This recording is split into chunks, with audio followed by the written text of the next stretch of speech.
jaajëf Aliou Ba jaajëf Passepartout Yacine Pouy jërë ngeen jëf non mais loolu yëpp mën naa nekk de loolu yëpp mën naa nekk et puis am na nag loolu am na donc maa ngi nuyu auditeurs ak auditrices yi nga xam ne ñu ngi ñuy déglu yëpp internet yi ñu ngi leen di kontaanee bu baax a baax a baax yéen a ngi seen journal des faits divers xalaas ànd ceeg Mamadou Ndoye Bane ak Mamadou Mamen Ndiaye Bane ziaraat naa la ziar naan la bu baax a baax ziar nañ Ndiaye ziar nañ sénégalais yëpp di ziar waa les sénégalais de la diaspora di leen ñaanal jàmm fu doomu Sénégal nekk rek yàlla na ko yàlla may jàmm may ko salaam surtout Sénégal yi waa Gambien ak sénégalais yi nekk Mauritanie ak Mauritanien ñëpp ñu ngi leen di ñaanal jàmm te yàlla na leen yàlla may yokk jàmm ji ku bëgg jàmm yàlla na yàlla may jàmm ku bëggul jàmm yàlla na may jàmm ku bëggul jàmm yàlla na yàlla force jàmm ji Aba Ndiaye bala ngaa xam ni jàmm di jariñ nga ñàkk jàmm dëgg la voilà yàlla nañu yàlla yokk jàmm def ko ci xol yi def ko ci xel yi def ko ci biir kër yi ci ñaan nag day jeex tamit voilà te mu gën a gaaw neel amiin rek te diwu amiin na ñëpp taala amiin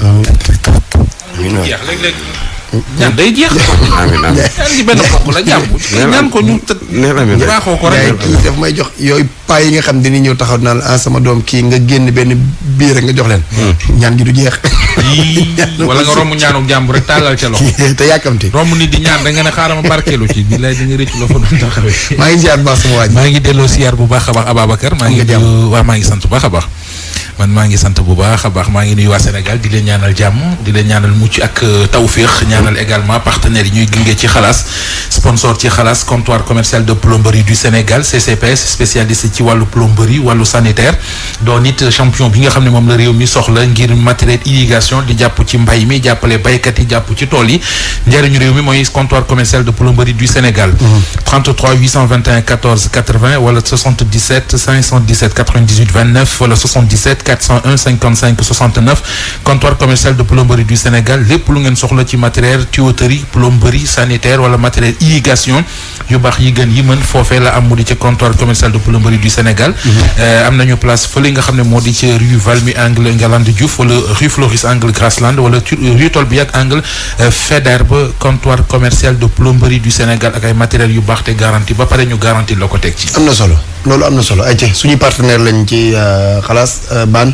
waaw xalaas bi lu mu wax voilà maa ngi koy expliquer Ndiaye sànq mi déglu ma ndax da doon ndékki comme kaas baa feeñ xaw ma il a repris waaw kaas bi feeñ na allahu akbar ay yàlla suñu borom jërëjëf yàlla suñu borom jërëjëf yàlla suñu borom Ndiaye naa nekk ak yow nii rek yow nga may tooñ heure boo xëyee di ma baalu di ma jin sàcc man ma lay baal garaawul sàcc nga ma ji digital di ko jëloon waa may sa mi fi ñëw bërki dem non baa ngay wax rek barki Serigne Saliou gan gi waaw mooy message sàcc sa kaas bi ci moom de laa ko gisee non bàyyi li wax non waaye ma message sàcc kaas bi non ko booy bu baax la booy bu yaru la may sa yow joyeux anniversaire sunu rakk ji Maam Jaara sa stagiaire Maam Jaara stagiaire bi ndeysaan teel anniversaire am waaw Maam Jaara Jéy waaw sa joyeux anniversaire waaw Maam Jéy sax lañ gën a xam Maam Jéy waaw sama sëriñ la Maam Jéy sama rakk la mu da ngay gis nit rek bëgg ko loolu moo ma dal ci Maam Jéy ndeysaan Modou Gueye kañ la woon anniversaire am génération future bee passé barki démb kon moom yi muy def yëpp usurpation de fonction la non passé na de bu dee da ko waxaat tey moom anniversaire bi moom mu ngi mais jàmbaar dëgg ngi noonu nag waaw c'est-à-dire ñi ci génération future média ñëpp jàmbaar lañu waaw moom dama koy jaajëfal mu duggee ba mu ñëwee ci kër gi ba léegi mu def fi 11 ans chaque vendredi dina ma yónnee jumaa mu barak même bi ñu tëjee jumaa yi sax ndax corona bi chaque vendredi mu yónnee ma jumaa mu barak xam nga kooku day jàpp te du bàyyi. kooku baax la. amiin cas bi nga xam ne moom. nga ne. cas bi ñu fi doon traité démb. Ndiaye de bis bu bàyyi wax di sew. alxuraan karim te day mel ni non mosuma gis nit ku mel ni sama àdduna nga ne cas bi ñu doon traité démb. yàlla ci dogal na am na saafara. ban cas la bàyyi bi ñu fi traité démb daa bari da ban la. femme bi. xale bi topp femme bi doon doomu mag ji doomu jëkkër ji doon harcelé noonu.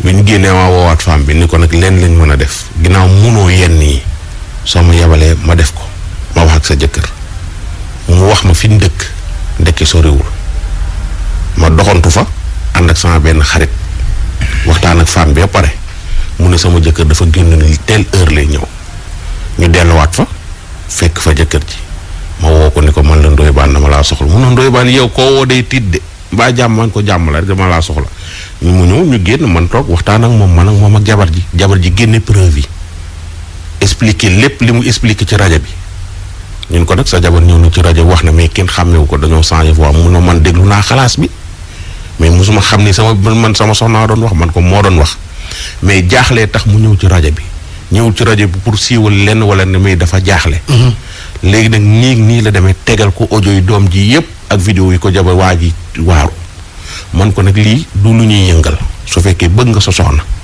te bëgg ngaa sauver sa sëy et tout lii da nga koy régler ci suuf régler ko te kenn du yëg ci saase mu woo doom ju góor ji waa ji ñëw toog gis ma li ma grand na nga def sawaab mu xew mbaa jàmm ñu expliquer ko booy bi soo ko doon estimer ñaata at nga koy jox booy bi war na am ay 30 ans 32 ans yooyu noonu ndaw see ko xaw a mag léegi nag mu expliquer ñu tegal ko audio yi weddiwul dara lu dul toog di jooy naan maa ngi jéggulu papa maa ngi jéggulu papa ji takkal koy bagaasam génne ko kër gi nee na daal am na fu mu koy yóbbu fii ci dëkk bi foo xam ne feneen foofu nga xam ne këram la fa la ko yóbbu jox ko fa néeg mu jéem a liggéey te takki jabar waaw fu ma ànd ak papa ji léegi papa ji nee na ma am na leneen lu mu mus a def lu tax miimulu ko am lu xale bi mus a def ba mu nekkee booy dafa abi li tax miimulu ko voilà mun ma sama soxna si maa ko labat maa ko takk te musuma wan yëfu ñàkk fayda ci 3 at yi ñu sëy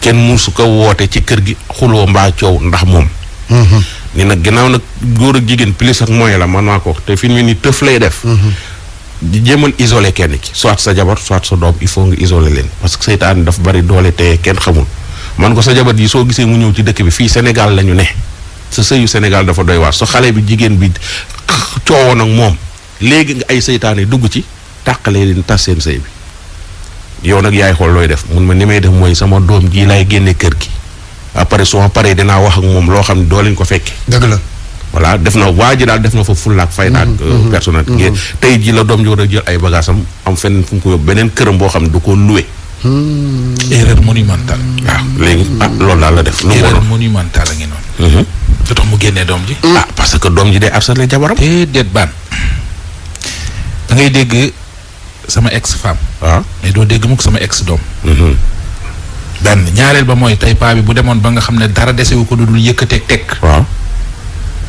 doom jee koy mujj waaw léegi lu mu waroon a def ak lu mënoon a xew waratoon a génnee doom ci mais génnewu ko këram la ko yóbbu waaw mais non loolu lañ la wax yow man loolu lañ la wax voilà dama beneen bi ci topp mooy am na loo xamante ne ji tey boo ko defee da ngay affaiblir sa njaboot qu'on se dise la vérité femme bi comprendre nañ ko mais wala fu ne bukki bu dabee ponkal ca na muy doxe la paa bi ñaata jabar la am ñaar lu tax booy bi doxaanul ku njëkk mag la peu importe mais jigéen la kii moroom la peu importe mais jigéen la yaa fi ne sànq moo ko magee lu bariwul non xam nga la mooy problème juróomi at lañ magante mais ak lu mu ci mën di kee doon aawa bi ab meer la ak lu mu ci mën di doon na doon màgget dama ne la Njaay bukki bu dabee ponkal ca doxin wala di nga wax bii nag waruñoo génne wax bii booy bi parce que booy bi doomam la gis nga faxasal non génnewu ko maanaam non dégg bul bàyyi de non du ma bàyyi de non Njaay il faut ci wax bi nga non Njaay dafa war a daane non foofu laa jëm daa mel ni bi ngeen toogee genre wax bi dafa jib parce que yaa ngi naan ko Njaay sa wax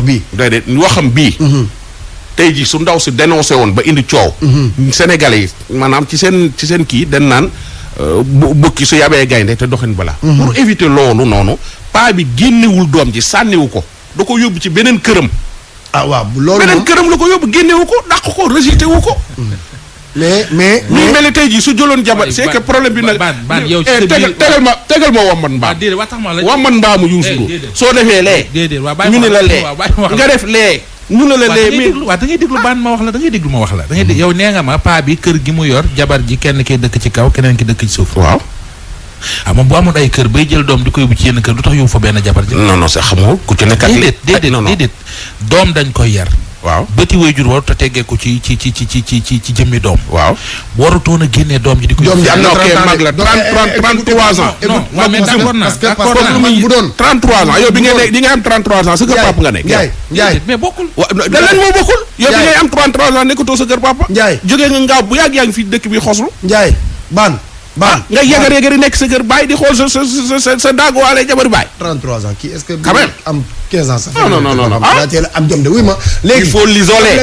problème bi mooy dama xalaatoon ni paa bi da koo génne. génne mais ku am 30 ans nga jël ko sax di ko teg ci yoon wala génne ko kër gi teg ko ci ay loxo kooku yaakaar na da nga koo dimbali pour mu am jom da nga koo dimbali. ça c'est loolu mooy version officielle. bu fekkee tamit booy bi toog na avoué baalu. papa ji bu ko génnee bëgg na sauver mariage am pare dimbali doomam. booy bi jooy na ci sama kanam jooy jéggulu papa ji jéggulu jabaru baay bi mënu ko nag sama kër ga nekk bërëb sàngam takkal say bagage suba fa nga jëm. numéro passe-partout 77 150 17 17. ñu ngi koy laajte Njaay jigéen ñi koy dund 77 150 ñoo bari 17 jigéen ñiy dund lii dañoo bari ndaw si magub rakku jëkkëram bu mu bokkal ndey ak baay moo ko doon def lii ñuy waxtaan encore déglu ba may ñëw di sëy si Europe moom mu nekk ci kër gi ak rakkam ak ay xaritam sama jëkkër nag da daan tukki bàyyi ma fa da daan liggéeyi mu ngi ci biir Europe bi noonu ñu nekkee da daan liggéeyi wàcc ma ci kër gi ma leen di toggal maa daan togg di bale di def lépp di fomp teewoo di dem defi sama liggéey di ñëw métti woon na ma mais je pouvais pas dire mais nag amoon naa fulla fayda boo xam ni kenn du ma yar sama rakku jëkkër bi nga xam ne moom sama jëkkër a bokk ndey ak baay def na ma ko li xale bu jigéen bi dund def na ma genre yooyu sama jëkkër tub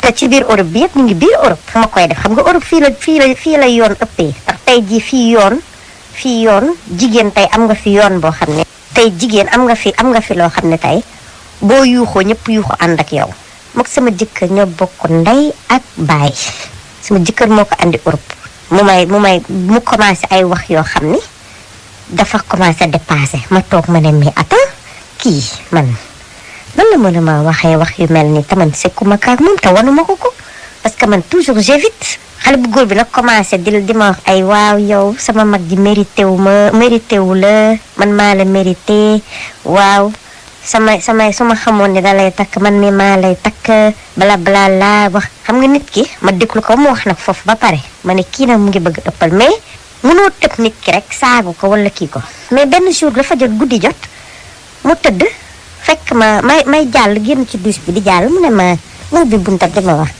soxna si ñëwal tëdd fii sama wet jour boobu ma pétard ci kawam ma ne ko gis nga fii bu ma fi tëddee nga baal ma ci wax bi ma ne ko gis nga fii bu ma fi tëddee sa moom moo fa tëdd ma ne ko yéen da ngeen defe ni jigéen ñëpp ay cagalañ nga baal ma ni may waxee sax soo yëg wàcc ba pare nga ñëw ma jox la nga yëg wàcc noonu ma fas sama kanam tëdd man maa dëkkoon ci kër gi moom mu am ku mu bokkal nekk mais kooku bu fa nekkulee si lay profité di def noonu mu mujjee su may tëdd njegenaay paakalaay njegenaayoo sama nekk dama koy caabi de mais paakalaay njegenaayoo xoolal bruit boo dégg da ngay defee ni nit kee ñëw xale bu jigéen bi li muy dund dafa métti man mënuma ko wax kenn mënuma ko wax yaay mënuma ko wax papa mënuma ko wax parce que koo ko wax dañuy defee ni dangaa ñëw ba Europe di tas bëggoo dëkk ak sa rakku jëkkër wala sa magu jëkkër da nga ñëw pour tas famille te yow da nga ñëwoo pour tas xale bu góor bee saayam noonu laa fasee sama kanam duma ko faale duma ko kii mais xam nga pour te dire que ni xale bu jigéen bi li muy dund metti na ñu ngi wax na ko wax papa ji mais te moo ko papa xale bi te mu wax ko jëkkër ji sax jëkkër ji faral doom ji paar jëlal doom ji paar plutôt man ba ma ñëwee waxuma sama jëkkër dara parce que dama xam ne su ma ko waxee tam ñu ne dama ñëw pour tàqali leen te man xam naa seen waa kër nu ñu mel comme niñ ko waxee rek seen sœur yeeg seen frère yeeg ñoom ñëpp dañuy ñëw daanu sama kaw ma ne tekk jàpp sama ñàmb dinaa togg dinaa bale dinaa fomp dinaa def lu waaye duma ko nekkaay lekk mag ji ba mu ñëwee ma togg ba pare teg woo mag ji ne ko muy sama jëkkër ma ne ko lekk bi pare na rakkam woowu ma ko mu toog ay fan gis ne ay rakkam duma ko woo lekk mu ne ma lu xew ma ne ko dara danga ma war a wax ma ne ko li xew ba ma la ko waxee mën na am du la neex wala doo ma gëm donc mieux vaut ñu bàyyi noonu mu insiste mere ma wax ko li xew te boo ko waxee affaire bi dafa këppuwaat sama kaw loolu mënul leen koo gëm dafa këppuwaat sama kaw parce que daf ma ne waaw de toute façon il faut oublier il faut laisser passer bàyyi noonu ma ne ko man duma bàyyi noonu ma ne ko man waxuma la nga fajal ma mais man mën naa fajal sama bopp nga gëm ko baax na nga bañ ko gëm ma mais man nit duma def yenn ni ba pare ma bokk ak ma même toi ma bëgg continuer ne damay wax ak moom mënul ne c'est impossible nga sama jëkkër ci boppam mere ma ci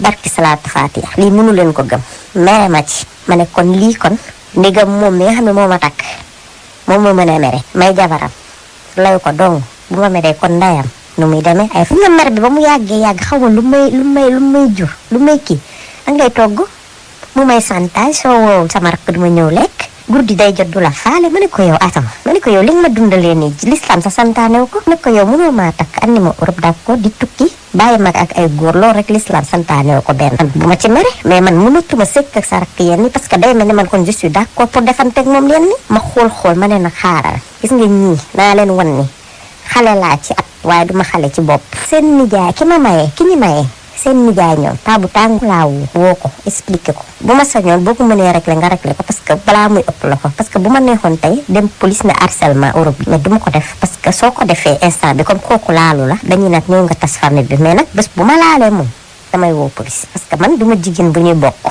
nijaay ji ndeysaan na ma wax nga dëgg ci l'islam sax santaanew ko waaw ndax ñaari nit bu bëggante naree am seen diggante dem ba ci am rek ñoo war a génnee kenn bàyyi kenn foofu paa bi da koo ne carrément ñii waratuñ sax bokk benn toit mag ji xamal lan la ma wax muy sama jëkkër kontaan nga lii nga bëggoon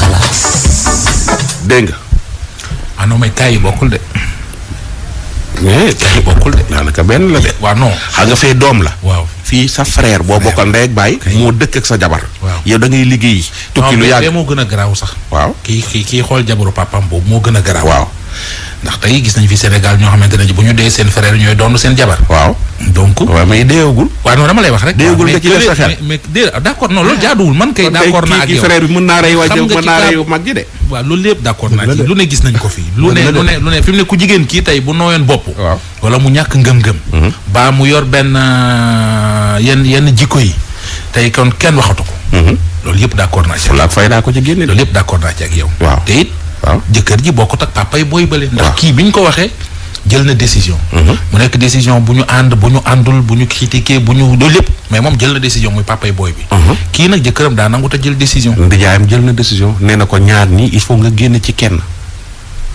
tey ndijaay ji takkoon non ci bii moom frère bi la ñu war a génne situation bii moom waaw frère bi la ñu war a génne baa nga ànd ak sa jabar yow génne loolu tax ñu war a génne frère bi ah mais bon te ñoom ñaar ñëpp di góor. waaw góor la rek ñi ñaar ñi ñëpp di femme. waaw nga bëgg fii ñu génne kii fee ñu bañ a génne kii. parce que kee doom la Njaay kee doom la. Njaay. kee bu bàyyi ci moom Njaay doom ak rakk ak frère ak cousin ak yëpp a yem sa soxna.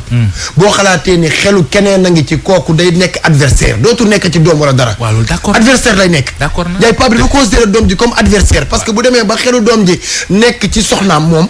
kii nekkatul doom rek yem ci adversaire la. Njaay d'accord mais nen ni bu ko doxalee mook doom jee yem xel. Njaay. ñoom ñaar ñëpp la seen. Njaay leen laa bëggoon mu bàyyi doom ji.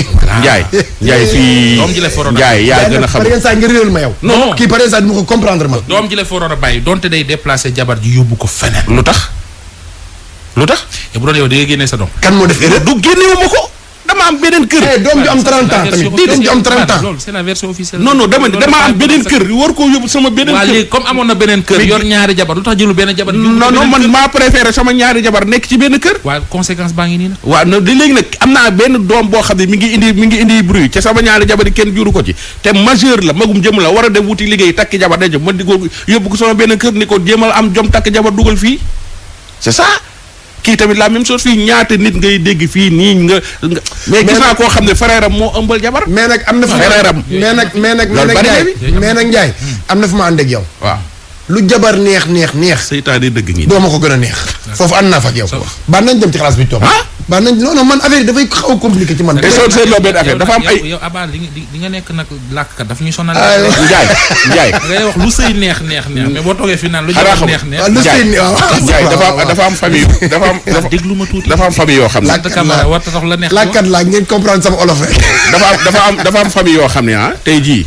sa jabar su xuloog seen frère sa frère. soo moytuwul yow soo moytuwul ndaw si ma sëy mën na cee tas am na famille yoo xam ne sa jabar su sëy xuloog seen sœur sa sëy bi mën na cee tas loolu warul demee noonu sama frère wala sama doom wala sama mag bu jigéen du tax ma bàyyi sama jabar du tax ma manquer de respect sama jabar it du tax ma manquer de respect sama sœur wala sama frère wala sama ay doom kenn nekk dafa war a xam. nga xale bi papa ji yóbbu. ba dinañ neex dootu neexook tante ji. waaw. waaw dama la léegi am na rakk yoo xamante ne ji tante jee ko jur. waaw xam nga ñoom tamit. non amaguñu doom. waaye danañ am doom ñaan nañ ko yàlla. waaw bu ñu amee doom xam nga àdduna du yàgg ba ñu neexoo. waaw tey paa bi bu fi jugee yàlla na yéex. waaw mais ginnaawam day lëj. waaw. donc liñ ci doon bañ am na. waaw ku ko lëjal waaw moom moo ko lëjal. waaw d'accord mais du nii lañ ko. nopp sa jabar yi baay. waa d'accord mais du ni lañ koy lijjantee. waa kii Togo la ne. waaye na nekk foog nga. Togo la nekk. moom it daa dem jënd bagage yu ñu sàcc. ma nga ca kaso ba te defe naa tey jii. mooy ki lay yaay ji doon wax naan jàpp ci pour ñu wutal ko avocat. waa déglu. maamoon soxla nag sama doom moo nekk Togo fan yii nag mu woo ma mu ne dafa jëndoon ay bagages yoo xam ne dañ leen a sàcc mu jënd bagages ya waaye jàpp ne xale bu góor bi jëndoon bagages yi moom it ñu jël ko jàpp ko delloo na bagages yi waaye ma nga ca prison ba mu woo ma nag ni ko naa ko jàppale ma ne ko jàppale bi nag mënumaa jàppale ndax nekkuma fa ko man maa ngi ba Sénégal te xamuma fa kenn sama xel yow rek la daw macha allah yow rek la xelaat. léegi nag am na benn ñag bu ma doon waxal moo ma doon waxal lépp audio yi ma yónnee yépp ngeen man macha allah pour wax ma ne ma sa doom du sàcc dafay indi bagage yu ñu sàcc loolu moo ko fa téye su fekkee ne mën nga ci dara ak ku la dimbale pour ñu mën koo génne foofu bu dul loolu ak xames bii di ñëw danañ ko jugé te buñ ko jugé dañ koy condamné buñ gisul ay bokkam moo tax ma ñëw làqu ci sa gannaaw di ko ñaan ci darajay yonantu bi ngir yàlla ay yonantu bi ak képp koo yaakaar maa ngi koy ñaan pour nga jàppale ma ci ni jaay nabil Mustafa sallallahu alayhi wa sallam ma jotee mu ne ma yaay ma ne naam mu ne ma man kat dañ maa jàpp ma ne ko loo def bañ jàpp la mu ne ma man dama jënd ay bagage baana laa dama jënd ay bagage ndeke dañ ko sàcc léegi nag delloo naa bagage waaye terewul ñu ngi ma téye léegi nag il faut kenn paas ñëw ma ne ko ñëw fan ma ne ko jóge Sénégal dem ba Togo ma ne ko man loolu mënuma ko benn awma paas ñaar wéruma te awma ku ma yónnee xale yi dañuy jàng kenn du ma faa ñëw mu ne ma kon dimbale ma wutal ma fi benn sénégalais mbala nga seet noo ma dimbalee ba ma génn ma ne ko man de xanaa ma xool Ndoye Bane ndax mu ngi jàppale nit ñi di leen dimbale foofu rek laa mën a jokk ji yónnee nañ ma nag ay audio xaritam ñàkk bu nekkaloon. Maman, s'il te plaît. Mais vous êtes au Sénégal. Il y a le consulat du Sénégal ici. Vous appelez le consulat. Le consulat, eux, ils ont le numéro des procureurs, tout ça, là, des ministres avec eux. Il va appeler le procureur et cette affaire sera réglée. Très simple. Mais comment on va faire maintenant? Vous ne voulez pas aider votre fils. Au moins, appelez le consulat. Ils appellent là-bas. Ils appellent le procureur. Et si même il peut parler avec le procureur, eux, ils vont s'entendre. Et ce qui est là, ils vont faire.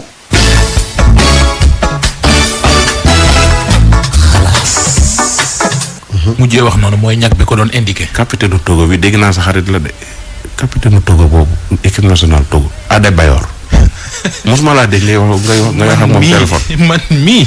yow def nga bene. waa déet waaye bene Togo soriwuñu def. waaw femme bi daal yow la interpellé. yow la ne maire bi man damaa xam dara ci Togo. bëri na xaritu ñàkk kii. kan ci yow mi yow parfois da ngay taxawaayu. ñàkk comme tey tey moom taxawaayu ñàkk dëgg nga taxawee tey.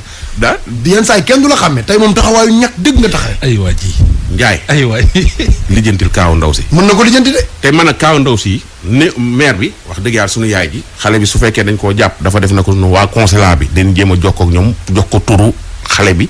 et tout pour que ñu jéem a topp information bi ndax lu wér la waaye.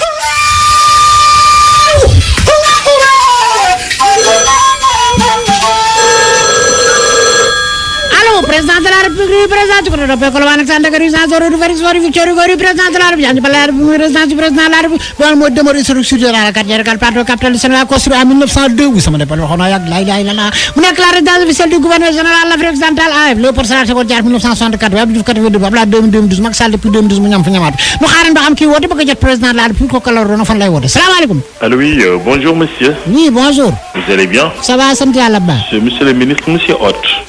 Amadou Hott. Monsieur Amadou Hott. Ministre. Oui. Vous allez bien? C'est ministre de l'économie et du plan. Et du plan, oui. Ok. Je peux avoir... je me souviens. Aujourd'hui, c'est le jeudi de l'économie. Oui, c'est le jeudi de l'économie. Oui. Ok, je peux avoir le président? Le président est actuellement un peu occupé. Ah, ok, d'accord. Ouais. Tu peux me donner les messages, après je vais les transmettre. Ok, monsieur Sow, Parce que chaque jeudi, damay dégg gars yi di oote. Les opérateurs économiques. Je salue de passage monsieur Modou Fall. Monsieur Cheikh Diop Koki, je les salue de passage parce que soo xoolee xam ni économie réew mi moo leen tax a jóg. Wér na. te économie réew mi baykat bi ci la. sàmmkat bi ci la. nappkat bi ci la. jaaykatu ngooñ ci la. sopleeg lépp ci la. jaaykatu ba ci mbaykat yi lépp ci la. mais il se trouve que. am na ku waxoon ku mel ni Modou Fall. de Tivaouane woote woon na. daal ne voilà affaire gerte gi. ni nga ko jël di ko jaay les chinois affaire yooyu. mais tout cela. lépp ay waxtaan la. parce que chinois bi. intérêt am lay xool. mais ñun la population Sénégal. il faut que ñun tamit ñu xool suñuy intérêt. bien sûr. waaw jéem a def les usines qui achètent l'arachide. ñu mettre leen en valeur. jox leen ay fonds. bu ko defee ñu mën a jënd gerte bi ci population Sénégal. bien sûr. voilà bu ko defee muy ñu ko utiliser waat. dinu ko jaay ñoom extérieur mën na nekk. waaw parce que mais loolu yëpp. dañ ciy mën a waxtaan trouver solution. mais su fekkee kenn ku ne day wax de gauche à droite. te affaire yi lépp ñu ngi koy régler ci biir. pour mën a dajale benn budget boo xamante ni. di créer ay sociétés yoo xamante ni dina mën a jënd gerte bi. ok après ñu jaayaat ñu defar ko diwlin. rakkal bi nekk à côté. ah bien sûr. di ci defar saabu. loolu rafet na. di ci defar diwtiir. loolu rafet na diwlin du moins. vraiment loolu ñu ngi ciy waxtaan. kon nag réeru amul ñàkk waxtaan ama. bien sûr. maa ngi rafetlu trop monsieur Modou Fall keroog wax na ci wax.